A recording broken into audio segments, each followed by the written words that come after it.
News Panorama is a TV news magazine program that gives you the story behind the story. It tells the stories the way they should be told by capturing the larger scale.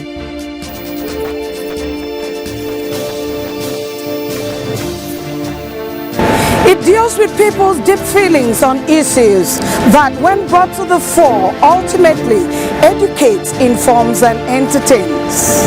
News Panorama. Capture the larger scale. Agriculture is the foundation of Nigeria's economy, contributing over 25% to the CGP and employing roughly 36% to 50% of the working population. As the largest sector, it drives rural livelihood and food security, with 80% of production coming back from smallholder farms. Key crops include cassava, yam, maize, cocoa, and palm oil, with substantial growth in livestock and aquaculture. As of late April 2026, Nigeria agriculture now highlights a focus on reducing post-harvest losses, strengthening security for farming, and encouraging investment. This week on the program, we'll be looking at various aspects of agriculture and its impact in the Nigerian economy. It is a must-watch. News Panorama. Capture the larger scale. Welcome and thanks for joining me on the program News Panorama. I am Josephine Efanga.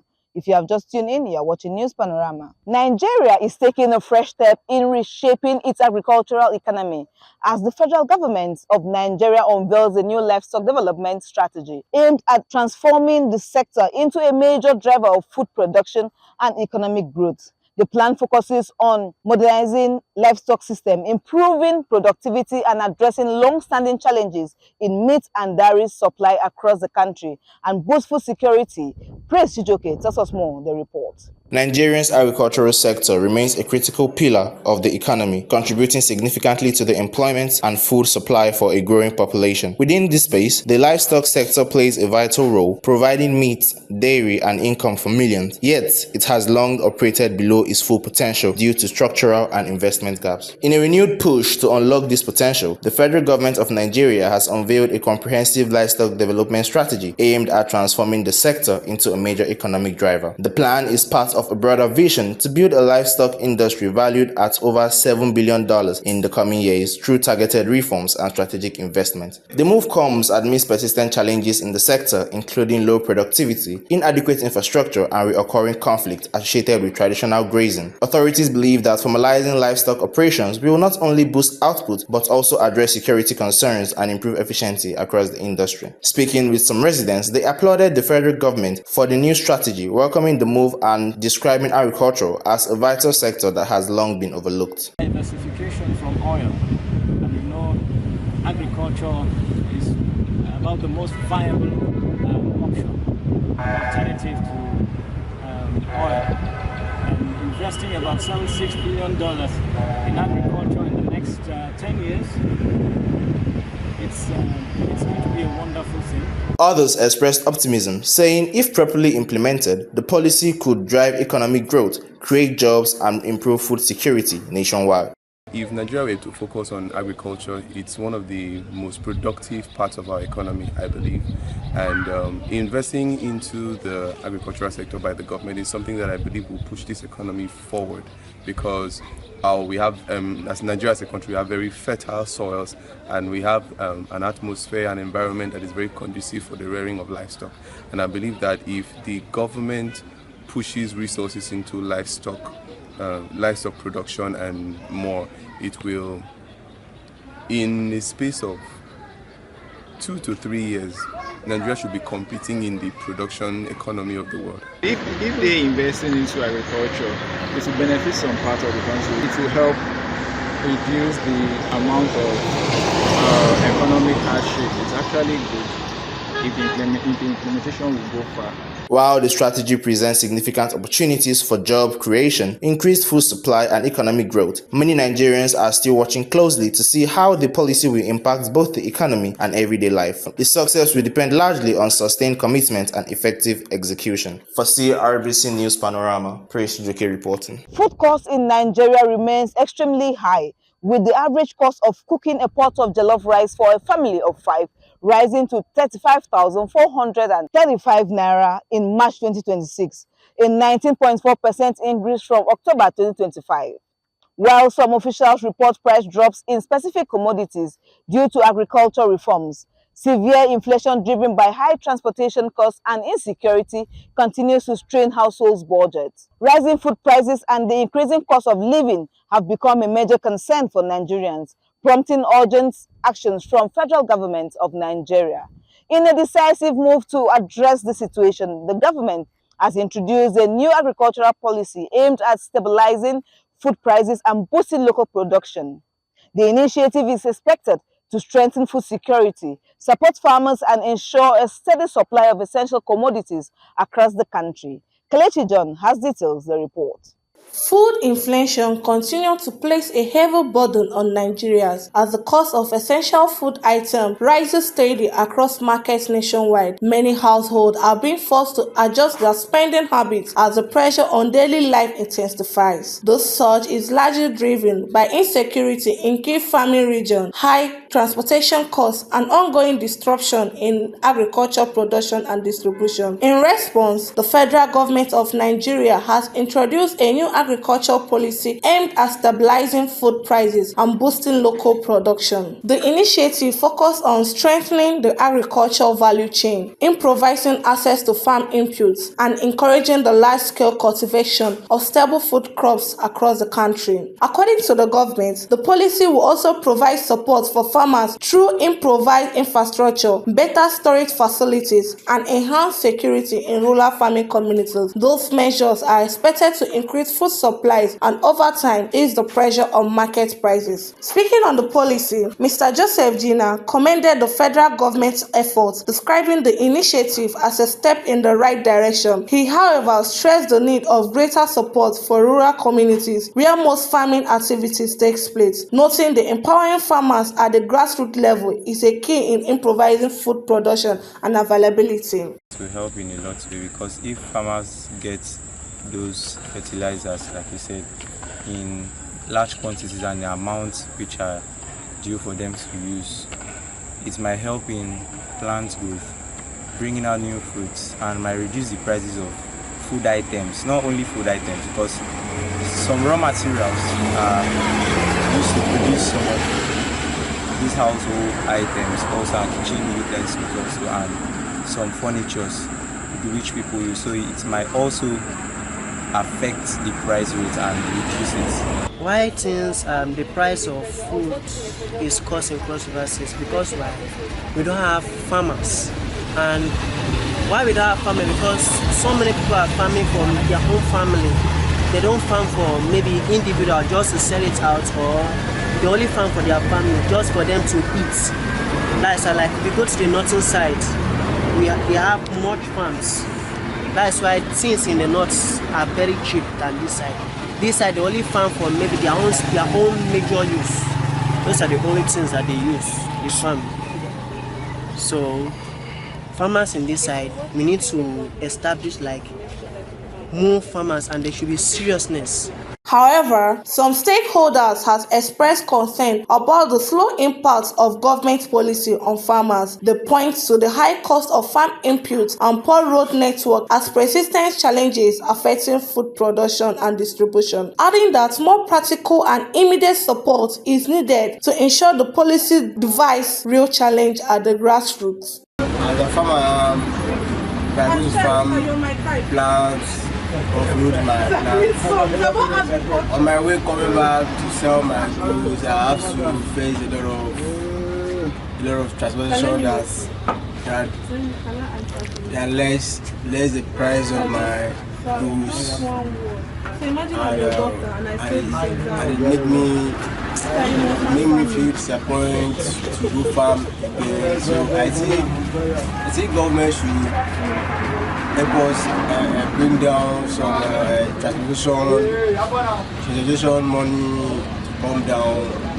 I think the major issue will be the cost of the rising cost of transportation. They are facing high cost of the transport because the transport from taking it there to the other side is a little bit challenge. They might gain, they might lose. Yes. If you are a marketer, you normally gain or you normally lose. So those are the things that they are going to face. But the thing that they're supposed to have, what they are lacking is what they call persistency and perseverance and consistency. Those are the things that they are lacking. They're just like, maybe if I send this thing, oh God, let the money just come like that. They are just thinking like that. So it's not going to work like that. But if they are putting their own efforts, everything in their farming, the government is going to patronize them, because there's nothing that the government cannot do. Tuber of yam, those days we buy 5 tubers.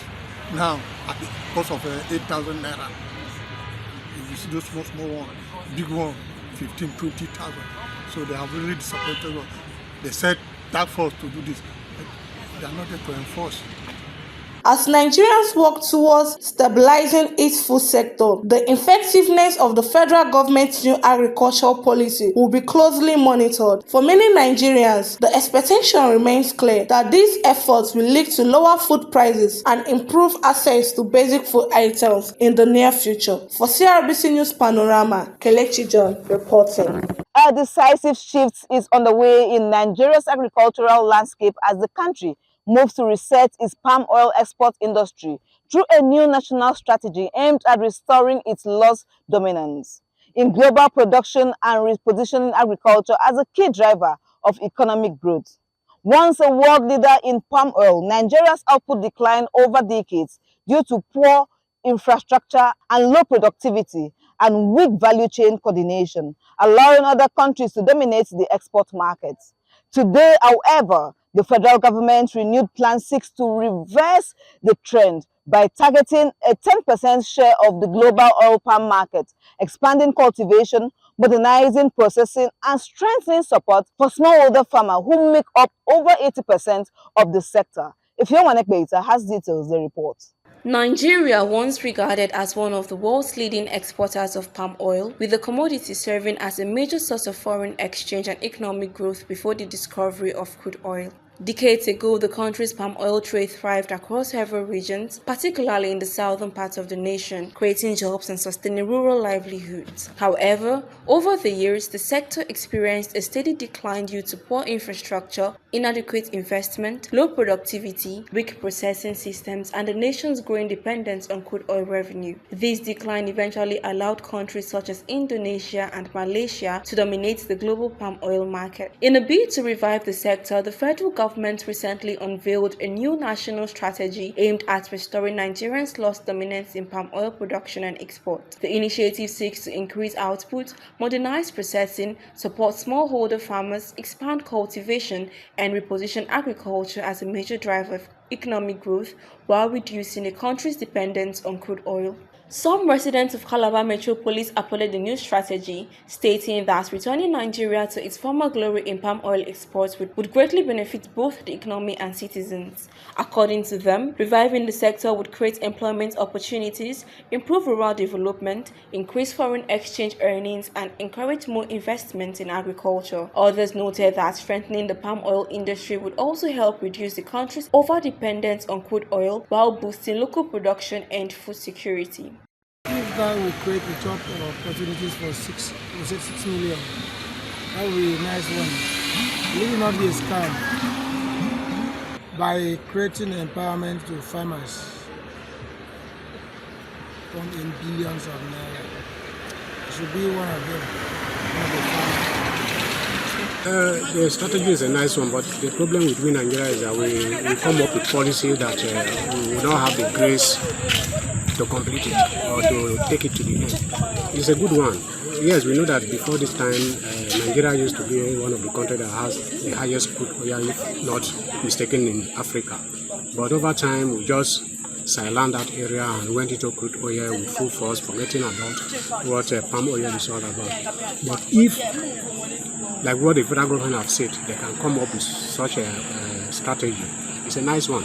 However, some residents expressed skepticism over the implementation of the initiative, stressing that several government policies announced in the past were never fully executed. They maintain that while the strategy appears promising, there are concerns about whether it would fully translate into meaningful improvements for ordinary Nigerians. According to them, the government should first address the rising cost of transportation and other economic challenges, noting that high transport fares continue to affect the prices of goods and the livelihoods of citizens. They argue that without tackling these pressing issues, the benefits of the new strategy may not be fully felt by the people. We ourselves as citizens, those of us who are living in areas that are tropical rainforests, we are taking it upon ourselves to do our farming ourselves, whether with or without the government.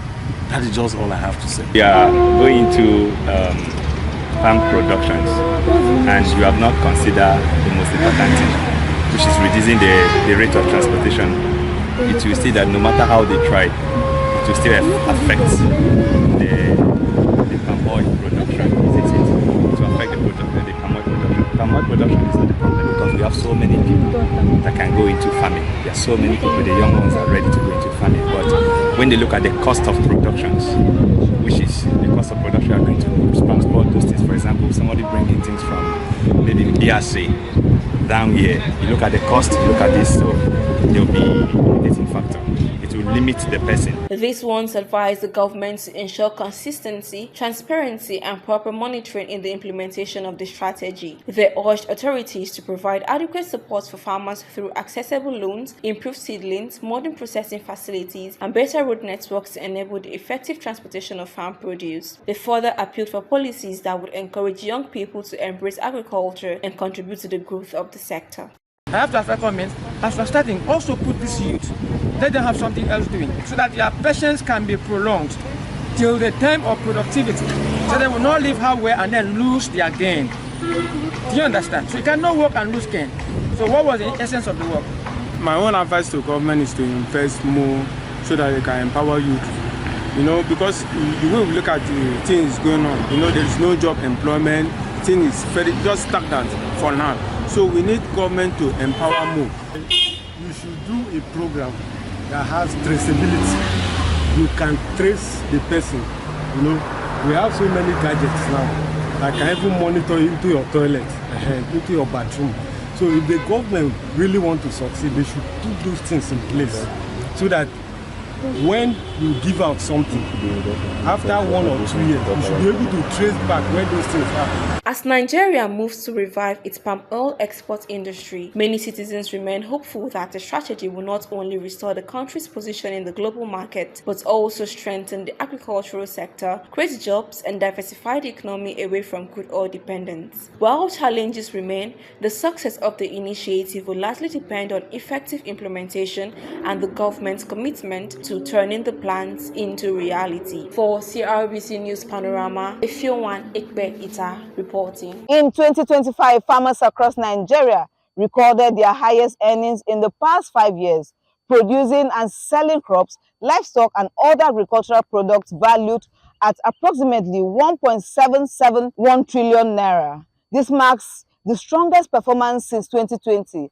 signaling a gradual recovery in the agricultural sector with increased production and improved market activity across the country. However, despite the notable growth, farmers continue to face significant challenges that threaten their profitability and sustainability.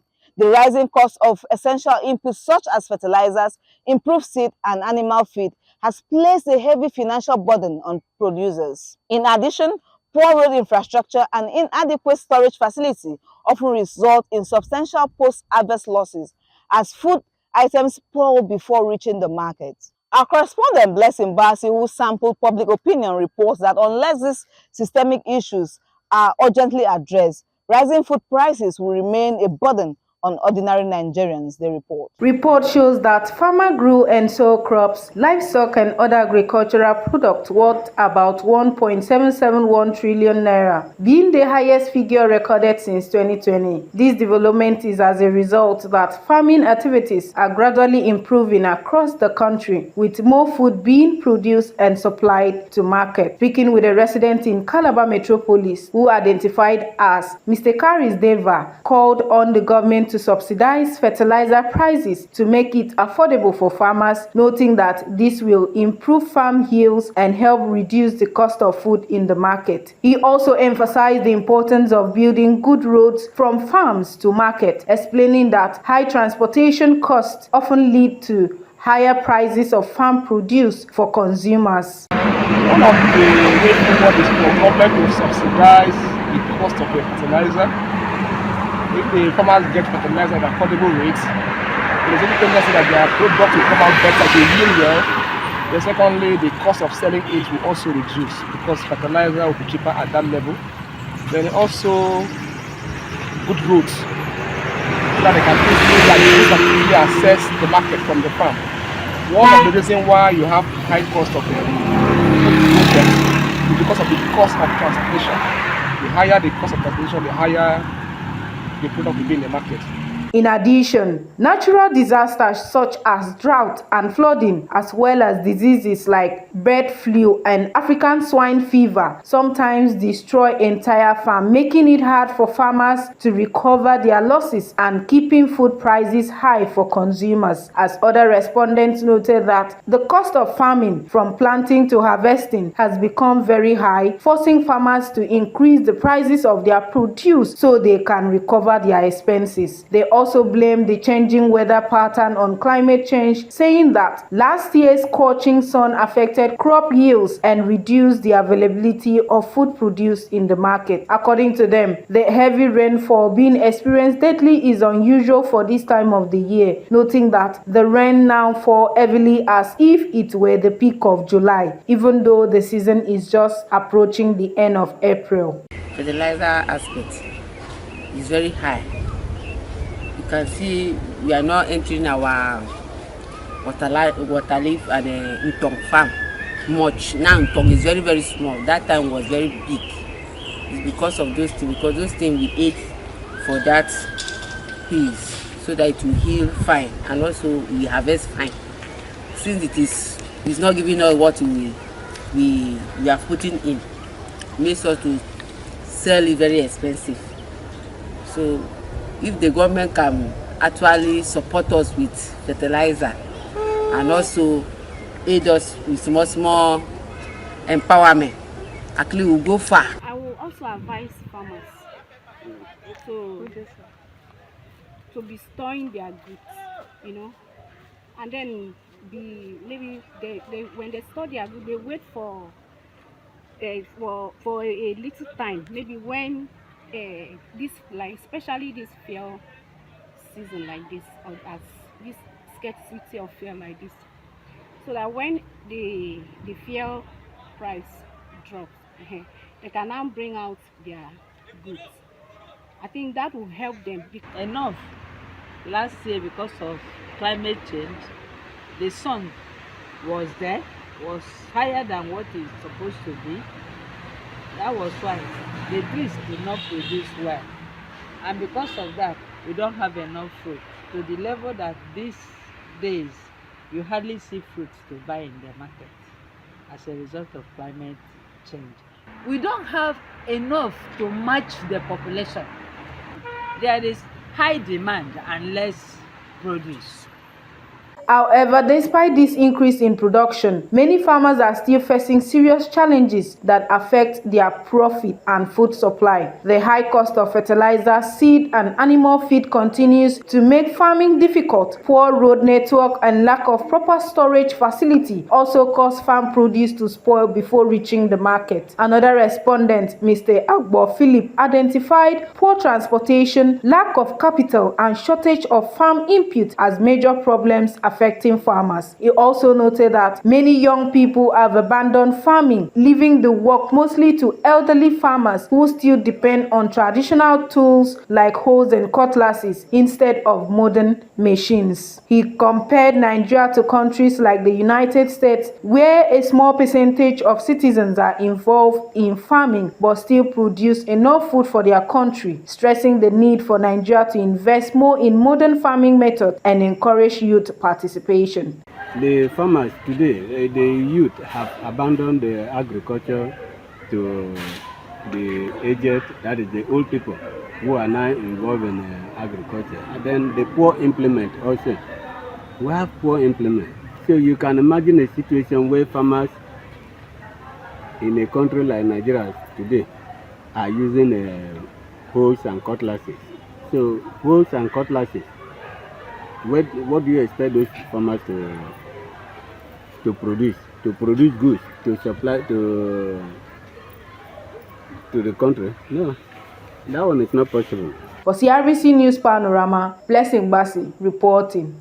Last week, we brought to you a report on the state government's crackdown on unhygienic slaughter practices in Calabar. Arising from that, this week we will be bringing to you new developments on the unhygienic practices of some butchers. Our correspondent Gift Asukwa visited some abattoirs in Calabar metropolis to ascertain their level of compliance. The report. From the fear of contaminated meat to growing concern over public health, the Cross River State government has drawn a clear line declaring war on unsafe meat processing. But beyond the headlines and official statement, what is the real story inside the slaughterhouses? Are hygienic standards truly improving, or is it just surface compliance? We visited selected abattoirs in Calabar to see how livestock are slaughtered and processed as meat for consumers. In recent time, government have re-echoed the need for proper handling of meats and general hygiene of slaughters across the state. A visit to the Atakpa goat slaughter and a Kaikaokwa Annex Marian Market goat, meat and poultry slaughter revealed that a lot more sensitizations needs to be done to educate butchers and the slaughter management. The chairman goat butcher, Ekaikaokwa Inex Marian Market Slaughter, patron Edem Etefia, and chairman livestock Ekaikaokwa Inex Marian Market Slaughter, Mr. John Joseph Udo, said they now pay more attention to cleanliness, adding that government inspections have encouraged them to adapt safer practice, even though they still have challenges. Yes, we got them from Adamawa, the far north. And we brought them here. Here we tied them. We showcase them for public. Just the one thief can come and buy the live ones. But the one we want to kill, you can as well to them here to where we slaughtered them. Look at our firewood here. That's why we hid this firewood here. Some are in the kiosk there. We put them some there to prevent rain. That's where we hid them. So from there we take them to where we roast the goats. After killing it, we now soak it into the hot water, remove the feathers. That's the process of dressing it. Then after that, it's good to go. Health workers, they do come around, like Ministry of Health have been coming around. Ministry of Agriculture, they have also been coming for inspection. Even the Ministry of Environment, they have been coming for inspection. So all what we are doing here, the government are aware. Some customers, Mrs. Nzerim, Stephanie, and Mr. Peki Ikpi, express satisfaction with the meat they buy, describing it as clean, fresh, and without unpleasant odor. For them, trust is built on what they can see and smell. It's always very affordable, it's very tasty, and it's always clean. So that is the main reason why I like coming to get chicken from. This chicken is always neat. Once you get your chicken here, the only thing you need is to get to the house, wash it, boil it, and make use of it. It's always, the way they prepare it is always okay, no smell, always perfect. For Elder Umo Udwak and Mr. Ineme Seludo said they are encouraged with the hygiene and safety of meat process at the facility, appealing to relevant authority to reconstruct the abattoir slaughter market. This site is a very nice place and it's a very cleanest environment. Their meat is very fine. It's not a smelling meat. Their meat always look fine and tasty. So that's why I used to come here and come and buy meat.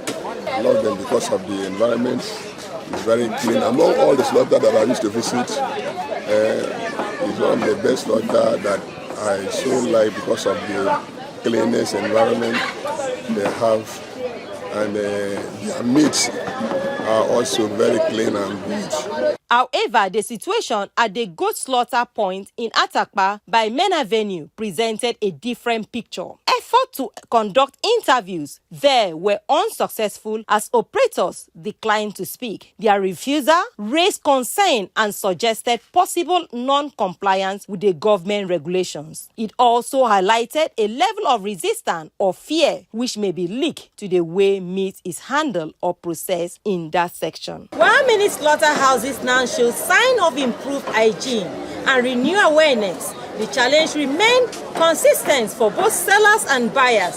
Safe meat processing is not just a regulation but a shared responsibility.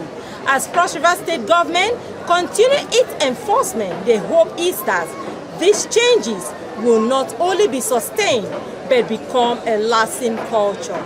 Gift Asuko reporting. That is all we have on our lineup this week. We hope to be back same time next week. Do keep a date with us. I am Josephine Efanga. For updates and engagement, follow us on official social media handles: Facebook at CRBC, X formerly Twitter, Instagram and TikTok at CRBC Online, YouTube at CRBC New Media, WhatsApp on 090-377-8747. We look forward to connecting with you.